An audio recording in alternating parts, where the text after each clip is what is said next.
For weeks, an anonymous stealth AI called Ox Alpha dominated leaderboard usage while running on 100,000 Chinese-made chips. Today, the mask finally came off. Oh, wow. This is the Koda Signal. First, the unmasking of Ox Alpha and why a deliberate 2-week security delay is changing how open weights are released. Right. Then, how the West is splitting its reaction, with GitHub and Nvidia taking wildly different stances on foreign AI. Yeah, that's going to be interesting. So, at exactly 10:00 a.m. Beijing time today, the AI lab Zhipu dropped the open weights for their newest model, GLM-5.3. Okay. And, I mean, the industry was expecting the model, but the timeline they used, it completely rewrites the standard playbook for open source releases. How so? Well, Zhipu quietly put this model live via API back on August 14th, right? Oh, 2 weeks ago. Yeah, exactly. So developers were hitting it with prompts, they're testing its coding abilities, evaluating its reasoning logic. But Zhipu deliberately held back the actual model weights. So the underlying architecture, you'd need to actually run it locally. Right, exactly. They held that back until today, Right. August 28th. So they just sat on the core product for 14 days. Which is, I mean, that completely runs counter to how this entire AI arms race has operated for the last 2 years? Yeah. Because the defining metric has always been speed to market. Like, you finish a training run, you benchmark it, and you drop the weights on Hugging Face that exact same afternoon. Right, just to dominate the news cycle. Exactly, before a competitor outscores you. So holding the weights back for 2 weeks in this kind of environment, I mean, it's like voluntarily sitting out the fourth quarter of a championship game. Yeah, you wouldn't do it. Right, so there has to be a a strategic reason for intentionally hitting the brakes. Well, so they're calling it a security hardening window. Okay. Because we're sort of moving past the era where open sourcing a model just meant, dumping your raw code on the internet. Right. It's kind of like, think of it like a car manufacturer, right? They design this massive new engine, but they lock it in a test facility for 2 weeks just to repeatedly crash test it. Oh, I see. Yeah, so they crash test it, reinforce the chassis, all before letting anyone actually buy it. That makes sense. Yeah. When you release a model via an API, you still control the environment. You monitor every interaction, and you can pull the plug if things go wrong. Right. But once you release the open weights, it's out there. You hand over the underlying formula, and you can't ever take it back. Exactly. So Zhipu effectively used that 14-day API window as this massive, unannounced bug bounty honeypot. Oh, that's clever. Yeah, they just let the global developer community throw every attack vector at it. They logged all the vulnerabilities and then used that data to reinforce the model before letting the weights out the door. I mean, I guess the question is, does that strategy actually move the needle on security? Well, the numbers say yes. Because 14 days of adversarial data is useful, but only if they can successfully patch the weights before the drop. Right, and the numbers suggest it worked phenomenally well. So post-review, after that hardening window closed, GLM 5.3 scored 84.5% on the CyberGym benchmark. Oh, wow. Yeah, that puts it ahead of both Claude Mythos 5 and GPT-5.6 Sol. That's huge. But the more critical metric is exploit bench. Over those 2 weeks, GLM 5.3 score massively jumped from 24.4% to 54.4%. Wait, really? Yeah, it almost doubled. It remains slightly behind Mythos 5, but almost doubling exploit resistance in a fortnight is just a staggering leap. I kind of want to break down what a 54.4% on exploit bench actually means, though. Sure. Because, a jump from 24 to 54 sounds impressive, but it still means nearly half of the exploits are getting through, right? Yeah. An exploit bench isn't measuring casual user errors. It's specifically testing high-level prompt injection, data poisoning susceptibility, jailbreaking. Oh, right. The benchmark tests how easily bad actors can trick the system into generating malicious code or finding vulnerabilities in the software the AI is writing for them. Yeah, so if a developer prompts the AI to write a server login script, but they bury a command in the prompt telling the AI to leave a backdoor open. Ah. Yeah, like bypassing password authentication for a specific username. A model with a low exploit bench score just blindly executes the instruction. It just hands the developer the dangerous code. Exactly. It prioritizes helpfulness over security. But a model hitting 54.4%, that's demonstrating a much higher capacity to recognize the logical trap, refuse the prompt, and actually secure the code block. It forces the model to weigh the developer's intent against its foundational security protocols. Yes, exactly. So, by using the API phase to gather thousands of variations of these prompt injections, Zhipu could fine-tune the model to recognize the semantic patterns of an attack. They basically vaccinated the weights against the most common exploits before the public release. Right. It's a highly methodical approach. It really suggests some maturation in how non-Western labs are treating open source. Absolutely. Yeah. And, the official GLM 5.3 release was a massive story, but the real narrative was unfolding entirely out of sight. Oh. Yeah. This brings us to the stealth model Ox Alpha that has been sitting on the OpenRouter platform for weeks. Man, Ox Alpha. Right. It was completely anonymous, had no corporate branding, and was just chewing through coding benchmarks and complex reasoning tasks. Yeah, I mean, the entire developer community was obsessing over Ox Alpha. Nobody could trace the IP routing, but everyone was hitting its API endpoints because the latency was just incredibly low. Yeah. And the logic outputs were punching way above their weight class. Well, the mask came off today. Oh, let's hear it. Ox Alpha was actually GLM-5.3 Flash all along. Oh, wow. Yeah, it was Zhipu's lightweight, highly efficient variant of the flagship model we were just analyzing. See, running a global beta test in plain sight without a logo is a brilliant marketing maneuver. But it also provides completely unbiased telemetry data. I mean, developers were evaluating it purely on merit without any preconceived biases about its origin or its creator. Exactly. And the telemetry from OpenRouter is pretty telling. It scored a 57 on overall intelligence, according to artificial analysis. Okay, so that ranks it, what, 8th? Yeah, 8th in the entire field. The rank is solid, but the adoption rate is the really critical data point here. Right. While operating entirely anonymously, GLM-5.3 Flash captured a 10% usage share on the entire OpenRouter platform. 10%. 10% of a global hub for developer traffic was flowing through this stealth model. And here is the most significant detail in Zhipu's unmasking.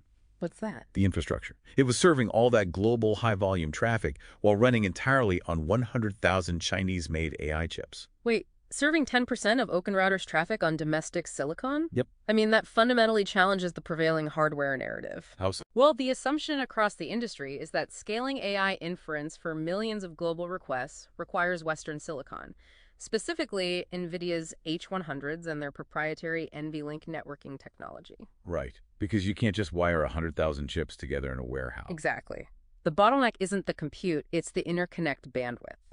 Moving data between those chips usually creates massive latency unless you have Nvidia's networking stack. And that is precisely why releasing the Flash variant was so strategic. Ah. Because lightweight models don't require massive unified compute clusters to generate a single token. They can be highly parallelized. Oh, I see. Yeah, by shrinking the model parameters and optimizing the architecture, Zhipu just bypassed the interconnect bottleneck altogether. Wow. They proved they could handle massive inference loads using domestic hardware clusters because the model itself was engineered to require less node-to-node communication. That's fascinating. And the market immediately recognized the implications. Shares for Z.ai, which is Zhipu's parent company, jumped 10% the moment the connection was confirmed. I mean, this creates an entirely new blueprint for open source AI. Yeah. It's no longer about a single monolithic release. It's a tiered strategic cycle. You deploy a flagship API to test the waters and gather exploit data. You harden the weights for enterprise security. And then you drive massive grassroots adoption by releasing highly efficient Flash variants. Right. Proving those variants can run smoothly on non-Western hardware, that alters the geopolitical calculus of global computing power. It really does.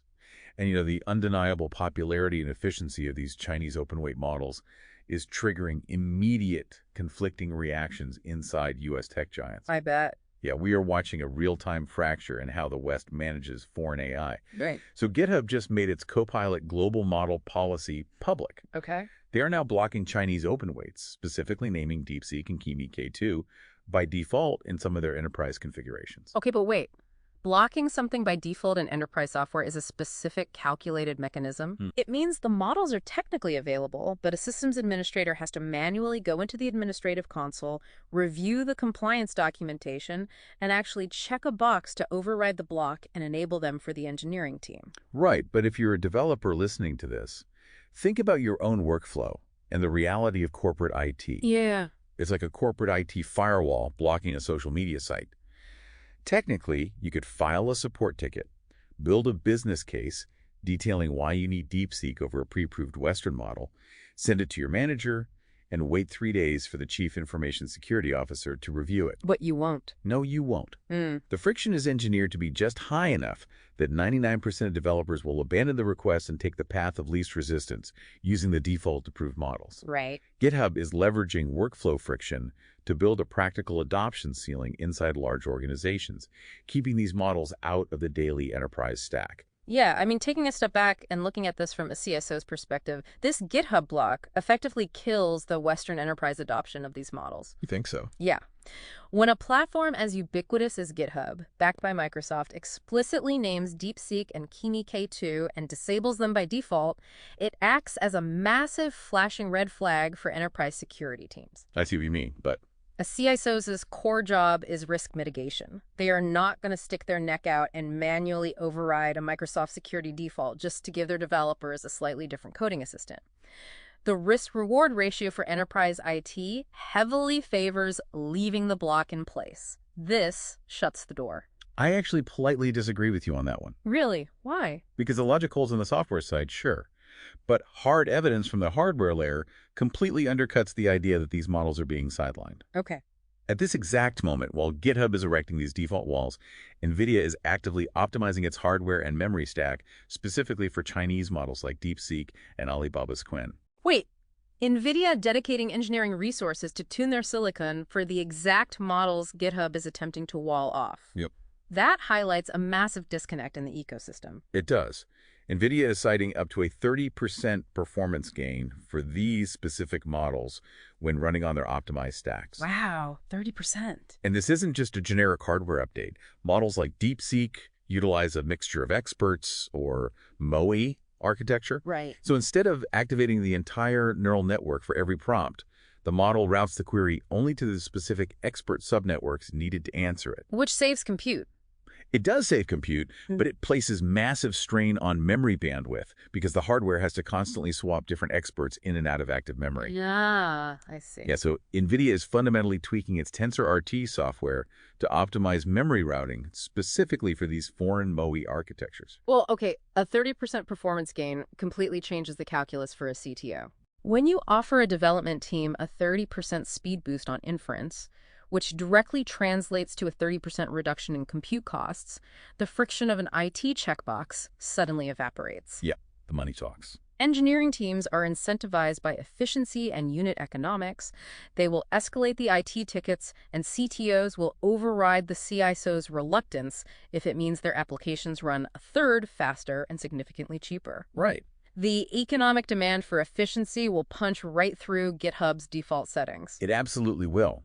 NVIDIA is leaning heavily into that demand, but they are executing a precarious tightrope walk right now. Yeah, I would imagine. In an SEC filing tied to their second quarter earnings, NVIDIA explicitly flagged significant business risk from potential Trump administration restrictions on China-developed AI. Oh, so they are caught right between geopolitical volatility and undeniable market forces. Yes. Because that SEC filing is a required warning to investors that Washington could step in at any moment and restrict how Western companies interact with foreign models. Yet, their underlying business model relies on selling the picks and shovels to everyone digging for gold. Exactly. If global developers are demanding DeepSeek and Qwen, NVIDIA has to ensure those models run better on NVIDIA silicon than anywhere else, or they risk incentivizing the market to look toward those domestic Chinese chips we discussed earlier. Right.